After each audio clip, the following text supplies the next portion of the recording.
Hey, what is up, guys? Happy freaking New Year.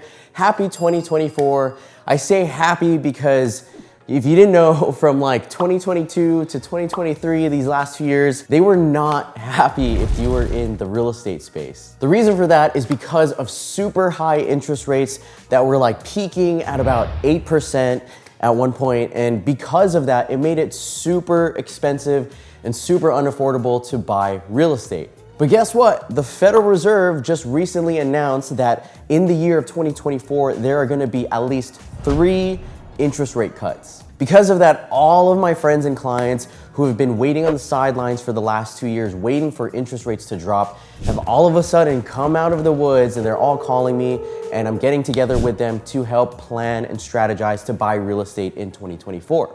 If this is your first time watching one of my videos, what's up? My name is Jeremy Mateo. I'm a real estate broker and investor in Hawaii here on the island of Oahu.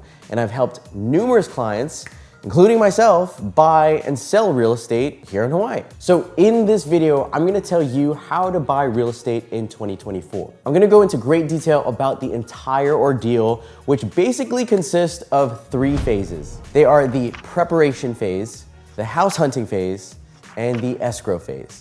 At the end of this video, you're gonna know exactly how the home buying process works from start to finish. And for a bonus, if you stick around all the way to the end of the video, I'm gonna give you 3 bonus tips on what you should do right after you buy your home. All right, let's get started. So the first part of this entire process is phase 1, the preparation phase. This phase just consists of 2 main steps. You want to solidify 2 very important people who are going to be your dynamic duo. These people are going to be like your Tom Brady and Gronkowski, you know, your Kobe and Shaq, you get it. These 2 people are going to be your realtor and your loan officer, AKA your lender. So you wanna make sure that these 2 people are very knowledgeable and experienced so that they can help you to their best of their abilities. If you wanna make it easy on yourself, I suggest go finding your realtor first, because most of the time, most experienced realtors usually have their go-to lender. Speaking from my experience, I have my go-to lender, and he's worked with like 99% of my clients.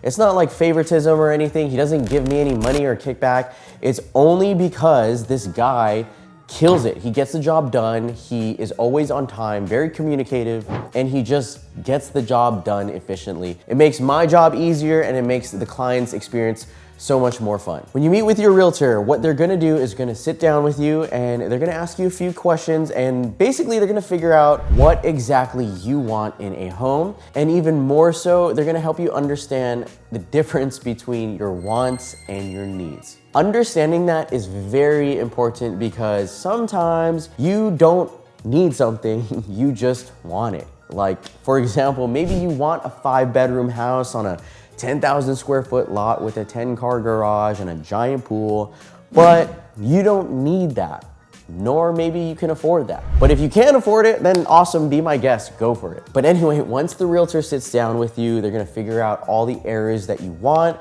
what is a deal breaker in a home that you want, also what you need in a home, and all that good stuff. Now, when you meet with your lender, what they're gonna do is get you pre-approved. The way they do that is that they're gonna ask you for a bunch of paperwork, such as your tax returns, your W-2s, your bank statements, all of that. Once they have that, they're gonna crunch all the numbers, and they're gonna figure out a very good and affordable price point for you to be pre-approved at. So once your lender crunches the numbers, they're gonna be like, okay, awesome, you guys are pre-approved for like an $800,000 purchase. Awesome. Once you have that green light, you pretty much have the go-ahead for you and your realtor to go start looking for homes in person. Now, before we go on to the next phase, what I wanna point out is, notice how I told you folks to get pre-approved first before going house hunting. This also is extremely important, because you don't want to start looking for homes in person before you get pre-approved. The reason for that is, if you go looking for homes without getting pre-approved,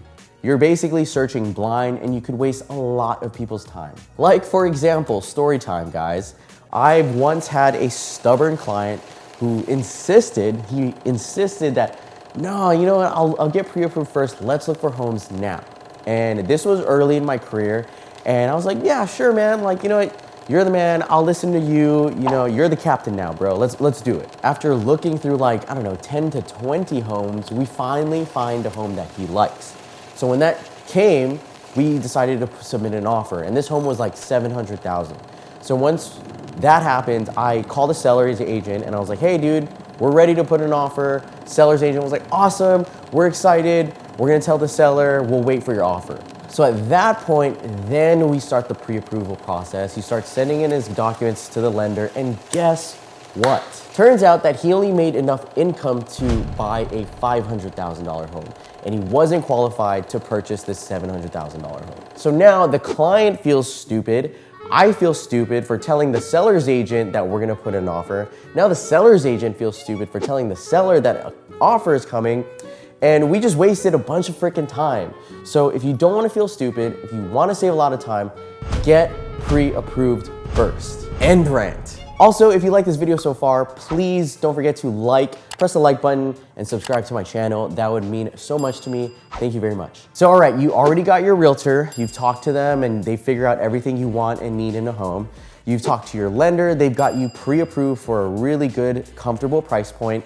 It is now time. You are now ready to move on to the next phase of your journey. Now, welcome to phase 2. This is the house hunting phase. All right, so now at this point, if your realtor is good, they've probably been sending you a bunch of homes online, or maybe you yourself, you're doing your own searches on like Zillow.com or Realtor.com, whatever. Finally, then you pick a bunch of homes, whether it's 1, 2, 3, 6, 10. You just pick a bunch of homes that you want to see in person that fit your price range. Now it's time to go see those homes in person. This is also another very important step. You wanna see homes in person before you buy the home, especially if you are a first-time home buyer. Now, this isn't necessary. I've helped clients myself who've bought a home sight unseen, but if you're a first-time home buyer, it's incredibly risky and I don't recommend it. I've made this stupid analogy in one of my prior videos, but it's kind of like if you've ever been on Tinder or Hinge and you've matched with someone and you're looking at them and you're like, oh wow, this person's so freaking hot, they're good looking. And then you go on a date with them and you see them in person and then you're like, oh shit, you actually do not look anything like what you do online. Well, just like how you can get catfished on Tinder and dating sites, you can also get catfished when buying a home. There have been many times where I've seen a home online and it looks super nice, you know, it has all this editing and staging, and then when I go see it in person, it looks like absolute dog shit. Either that, or maybe like it's a nice home, but next door is like a trap house, or it's in a neighborhood that's super freaking ghetto and there's crime everywhere. I know this home is about buying homes, but for a second, let's just put ourselves into the seat of the seller. In the seller's position, they're trying to sell their home. So they've got professional photography, all this good lighting, all this good editing. They want to put their home on the market to make it look super nice. So they're gonna do all kinds of stuff. That is why for you as the buyer, you want to make sure you go see homes in person, especially if it's your first time. But if there's certain like special situations where you just can't see it in person before you buy it, this is a very good example for a lot of my military clients who are on the mainland and they want a home already when they move here. So if that's like you know, just make sure you have a good realtor where they can take pictures for you, they can take videos as they're walking in, maybe they FaceTime you. That way you just have a better idea of the home you're buying. All right, so once you see a few homes in person, you got a good feel of how it feels to live in this home and in this neighborhood. Now it is time to make a decision. Now for some, it could be hard. You know, keep in mind that some individuals are kind of picky. You know, I had to realize that as a realtor. But one thing I have to say to these picky individuals, and if that's you watching and you're a picky person, it's okay, but just understand that there might not be the perfect home. And what I mean by that is that don't expect a home to check off all of your boxes. Now, if you're not a picky person, you're very chill, you're super simple, and you do find a home that checks off all of your boxes, awesome. Please, I hope I'm your realtor. I'm just kidding. If you are, you know, kind of picky, just keep in mind, like, choose a home that checks off most of your important boxes. There might be some things, you know, that you might have to sacrifice, but in the end, what matters is, you know, the main important boxes. All right, so once you find the home you like and you're like, all right, this is the home, it's time for you to tell your realtor, hey, let's submit an offer. When submitting an offer, there could be a chance where you are able to negotiate on price. I mean, you as a buyer, obviously you want the best deal possible. When it comes to negotiations, there's no blanket statement. It really just depends on the home and the situation with this home. An example of that is, let's say there's a home that's been sitting on the market for like 2-3 months and no one wants it. If that happens, chances are that the home is priced too high. And that is when you can have your realtor negotiate on price. Now on the flip side, if there's a home that just hit the market yesterday, your agent calls the seller's agent and be like, hey, do you have any offers? And they're like, yeah, this has 10 offers. Then that means this home is hot and you will most likely have to offer above asking price if you really want this home. So at this point, you submitted an offer. If you're lucky, maybe you didn't have to submit too many offers on too many houses. This could be your first attempt or your 5th or 10th attempt, whatever the case may be, when you submit an offer and the seller accepts it, now it is time to move on to the final phase. Now we are officially in the escrow phase. The escrow phase usually lasts around 30 to 45 days. It could be a few extra days depending if your loan or something gets delayed, but typically in that 30 to 45 day range. During this escrow process, that is the time for you and your realtor to do a bunch of inspections and do your research on the property and neighborhood and to finally, understand, okay, is this something I want to buy?